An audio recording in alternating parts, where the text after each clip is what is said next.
Hi everybody, I wanted to stop in and just briefly address what I think is the biggest problem for people trying to improve their game, and that is that they are studying the openings way too much. And I think the most important thing to understand about this is just why they are studying the openings. And I think I have the answer. And that is when you study the openings, you attain for a brief moment the feeling of empowerment, like you are playing the best moves and you are pushing your opponent over the edge with those moves. And you also feel like you're in control of some kind of powerful weapon. And also, what you don't suffer from when you feel like you're playing those best moves is you don't have that feeling of being lost, the feeling that every chess player has at some point, right? And just about every game, too. Just the feeling of, I don't know what to do here. And the sense of knowing the opening gives you a feeling, a sensation of, oh, I'm in control over my situation. And not only is that a fleeting and untrue feeling, but what you're going to not have is the ability to understand what's actually going on in the position, which will come from studying the classics and, most importantly, from going over your own games, thinking about your own processes when you were playing the game.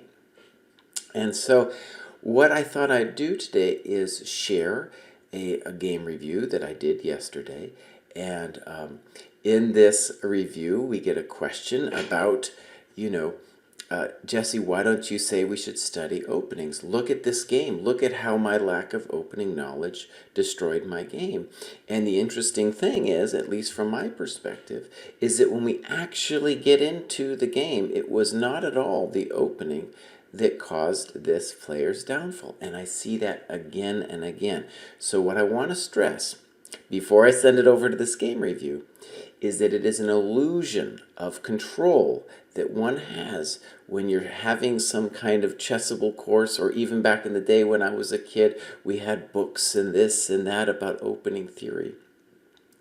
And one thing I want to stress is you can learn things about chess through studying opening theory, and I talk a little bit about it in this game review, but you are not ever going to have the kind of control that you actually subconsciously desire when you are studying the openings. That is a sense of control that is superhuman and no one has ever attained it.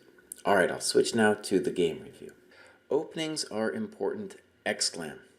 GM Kraai wants us to analyze our games, and my analysis has shown that I lose far more games because of poor play in the opening than I do because of poor play in the ending. One of my biggest problems is that I make mistakes when confronted with an opening or variation that is unfamiliar to me. Okay, now I usually don't fight people on the show unless they lose time, but I do want to fight Paul on this point, and I want to make an example actually of the game, because I don't feel when we look at the game that is at all the problem, i.e. the opening. I don't think was a problem, the reason Paul got in trouble in this game. And I think the basic thing that people get out of opening study is they get a sense, it's fleeting because it only happens in some positions, but a sense that they know what is going on, or even if they don't know what's going on, that they're playing the best moves, either because the computer told them that, or they got it out of a database or a book. And so to me, it's like when you're an amateur cyclist, such as myself, you sometimes think, oh, if I got a really nice bike, if I got just that really great carbon fiber bike, oh man, I would be going so much faster. And there is a placebo effect. Like when you get a nice bike, you're gonna ride fast, at least feel like it, and you're gonna be inspired maybe by that feeling of confidence that the bike is giving you. In fact, though, that feeling will pass because you're going to get crushed, because the bike itself is really only for, if you were a super GM in the Viking world, it's going to give you a couple seconds here and there, right? It's not going to give you that much in contrast to your competitors, even though the feeling is very powerful. And for that feeling, people will study a lot of openings. And I think we'll see in most of these games too that the opening is not where the battle was won or lost. Now, in defense of openings, I want to say this. If you study, let's say, an opening, what you will often end up doing is studying the thoughts of very strong players who have played specific positions, and you can get a sense of their ideas, which have been worked out in great detail. And if you can kind of try to get behind the thought processes of what these great players, how they came to their own decisions, and what the venom in their moves is, then that will make you a better player. But when you think about it, that's really just saying study the classics, study games with deep strategic conceptions as being the critical way to improve.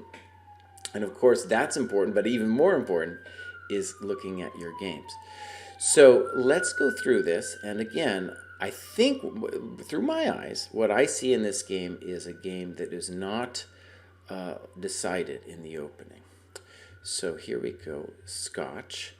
And, funnily enough, Kasparov ages ago, kind of in pre-computer times, said that there were two ways to play against e5, the Rui and this thing. And that was when he was experimenting with the Scotch as a way to deal with this. And ultimately, to me, I've never felt like white got anything. Both bishop c5, which was what Paul played, and knight f6, I don't see white getting anything in either of those. And one of them is like with bishop c5, what do you do? What do you want to do here? White has tried all kinds of weird things like bishop e3 and c3, and clearly if you're going to play a move like c3, things have just gotten a little bit ugly. In any case, white plays knight b3. Now, knight b3 is actually just, I think, a poor move because now the knight is decentralized for nothing. It's decentralized for nothing, and that is now a bad piece. Now, one thing about the openings is if you look at GM games, I'm going to say you're not going to find too many games with knight b3 because it's just not that powerful of a move. So even if you studied the openings, well, you're not going to come across this move that much. It's just not going to make that much sense. So one thing, too, I want to add about opening studies, very important, is when I was a kid, I really could remember all kinds of stuff, but me and Paul in New Jersey aren't kids anymore, and we're not going to be able to remember things like knight b3. Just forget about it. That's just a bad move, and then you're on your own now, and you've got to figure it out. So I want to stress that Paul's next moves are inaccurate, but they don't in any way destroy the game.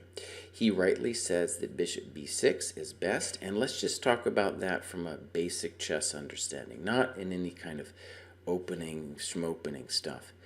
The bishop needs to find a nice home, and it's looking here at f2, and arguably even just as important as looking at f2 is it's cutting the knight from returning. The knight on b3 is now out. And the next move probably will play d6, and we'll go about our business. Totally fine position. Okay, so bishop b4, inaccurate, okay. And the reason is that you've got to go to e7. But you're in no way in deep trouble here. The knight on b3 is funny, and you've got what we're going to call a small center at this point, which is something that you should know anyway, how to play this kind of structure. Now let me just share with you a funny about this position. It's not funny, but it has to do with this question of openings.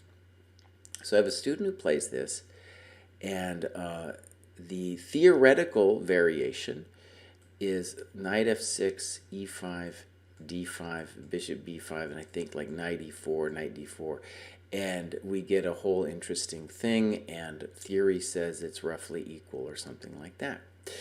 Well, At the level of the class player, though, this bishop c4 move is so kind of non-standard that he ends up very rarely playing that theoretical position. And in fact, he often gets this d6 move. And we take, and what you can see from this position is this is a better version for white than what Paul gets in the game, right? And one thing that we need to understand about this, and let me just say I've understood it by going over my students' games, is that this position, while an advantage for white, is not easy to figure out what to do. In particular, he has space, and we're going to talk a little bit about what that space advantage is in Paul's game, but he doesn't have any kind of direct attack. He doesn't have the e4 player's dream where I'm going to like go after your king and get active play. He in fact is going to be playing for space, and really both sides are going to make mistakes when it comes to that kind of position. And we'll see that in this game too. Okay, so here we go. Bishop e7, but white can do a number of things. Notice that the knight on b1 is constricted by his pawn on c3, so c4 would have been a move too.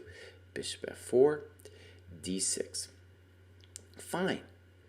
Knight 1, d2. His knight's a little funny on d2. Bishop e2. Maybe it wanted to go to d3. Notice, actually, that when we talk about this bishop e2, by the way, wasn't a bad move, but when we think about it, it's in the way of the rook coming to e1 later, also in the way of the queen, if the queen ever wanted to go there. And it's not a terrible thing, but I bring it up because black's main problem, and this is a strategic thing to understand, it has nothing, well, yeah, I was about to say it has nothing to do with the opening, but, you know, this is a very common structure that can come about, is that you've got one funky piece here on e7. Now, that piece isn't going to drop off the board anytime soon. It's not like you're going to lose it, but it's in the way of your stuff. It's in the way of the rook, and in particular, the queen. So that's going to be your biggest problem now, because you have one bad piece. And in general, I'll say, most openings for black have usually at some level a bad piece. The French has the bad bishop. The, say, Caro-Kann and the Slav have the bad queen's knight, right? Many openings have a bad piece, and that's just part of the deal. Okay, castles, castles. Rook e8, fine. So far, fine. Queen c2, bishop f8, fine. And you write, my bishop became a horrible piece. Now, one thing I want you to note is that the main thing that you actually have a problem with in this game, I feel, is that you didn't fix your bishop. So even here, by the way, as long as you have it in your mind to fix the bishop, which I think bishop f8, as long as you're intending to play g6 at some point soon, it's going to be fine. So the other plan, though, is just as an example, would have been knight g4, intending bishop f6, or even bishop g5. The main thing that you need to understand is when you got a bad piece, you've got to feel it, and that feeling has to translate into some kind of plan in terms of how you get how you get rid of that piece.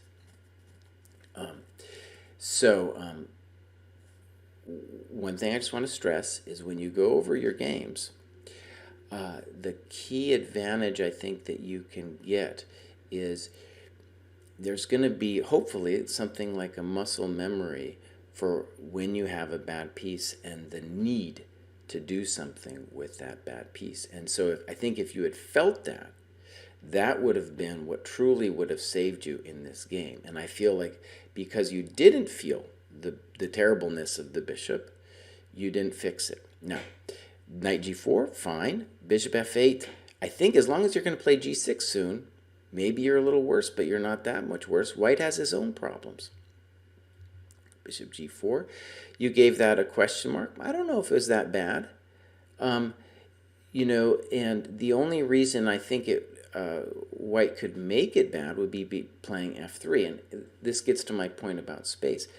Very few players will appreciate the power of space. And one of the things about space is you, in general, don't want to trade anything.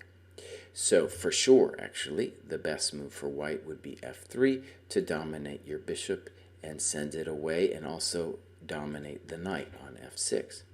So the best move would be g6, but bishop g4 is not a mistake for what he did. After not at all. And you write, after this exchange, I lost another tempo, retreating my knight. Now, one thing is just humorous, and it's going to sound like I'm making fun of Paul, but we do this here on every show, is that Paul is an example of a chess player who is exceedingly pessimistic about his chess positions. And it's interesting because many chess players are, especially famous ones, are just way too optimistic about their positions. They're not nearly as good as they think they are. But Paul is an example of somebody who is consistently pessimistic. With this exchange of the knight, this knight gets the option of this square. He exchanged a piece, which is going to free up a lot of these squares on the queen side, because we don't have to deal with the bishop anymore. And even, I think we should be looking for g6, bishop g7. h3, okay. You could have gone to e5 as far as I can tell, but I think knight f6 isn't wrong. And here I really want to stress, here's where you start losing me here.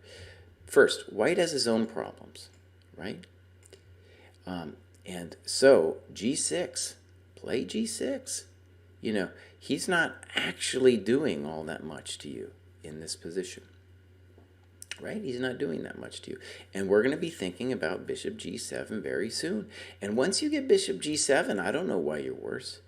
And g6 has the further nice point that if he ever goes knight d4, we at least don't have to worry about knight f5. Okay. So there's a funny, in the chat, Paul says, I'm 1400, I don't have any grounds for being optimistic. Well, you know, I love the pessimism. It's really funny. Paul, of course you do. We're old guys here, and we're not going to, where we shouldn't be optimistic is we're not going to remember things, like concrete opening variations. We can, though, remember things like the idea of fixing the bad piece. And a thing that I've talked about in the past is the idea of players playing with their pretty pieces. And I think knight e5 is an example of it. It's like one of the pieces that can move, so that's the one you move. But the piece that needs to get fixed is the bishop on f8. And so from here on out, the slide that's going to happen for black has everything to do with the bishop not getting fixed. Okay, bishop h2, queen c8. Of course I wanted g6.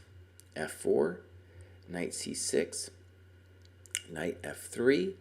And here was an interesting position where I still want you to play g6, though I am going to at least commend you for creativity with this move b5, even though it's a bad move. It turns out to be a bad move. Because it's kind of cool. You're going to like do some fancy stuff with the queen. So it's creative, but you're not fixing your main problem. Now, I want to give your opponent credit here. I think he plays an anti-intuitive variation here, but that's fundamentally correct. And he blows open the censor. And let me say that often what happens with players in this kind of position is they play e5 without thinking too deeply about it. And he is fixing your bishop on f8 by doing this. So he really should not play e5 unless he's absolutely certain about it, which as far as I can tell, it's a good move. By the way, this is really important on the theme of the bad piece. One reason people don't appreciate their own bad pieces is because they play a level of opposition that does not punish them for their bad pieces. And I think just the experience of getting punished and then going over your games will definitely help anybody overcome this kind of problem with the bishop, because now I think it's legitimately really bad. So knight g5, you wrote here that you should have played bishop c5 check, but he just takes it. He just takes it. The stupid knight on b3 has one job to do, and that's to take your bishop when he comes to c5. So g6 felt forced to me. e6, exclam, the whole thing I think is forced. fe, knight e6, and now you gave knight f6 a question mark, but honestly I think it's already really bad. He's got better pieces. This bishop on h2 is a monster, and while knight f6 might not be the best, I think you are legitimately lost here. By the way, on all these positions, all these games rather, I'm not using the computer. And I wanted to maybe just say a word about that. The reason is that you can look at it yourself with the computer. That is not to say that I completely don't value computer analysis. On the contrary, I think it can be amazing. But the point I want to make is, right, I'm doing this to give you a view into how a GM sees a position, sees one of your positions, and sees how to maybe talk about it in a human voice, right? So will I make mistakes? Yes, I'm sure on this show I will make several misjudgments, right? And if anything, I'm hoping those misjudgments can be interesting for people to just see that not only that I make mistakes, but like the kind of mistakes that I make. I did a review on this book that Nikitin wrote about Kasparov. You can see that on our YouTube channel. I talk a little bit about how the pre-computer analysis is interesting, and precisely I turned on the computer on a lot of those positions, and I was like, oh, he's got it all wrong. Anyways, let's see how this game finished. I think it's over. I don't think there's any saving it now, and black plays it well to finish things off.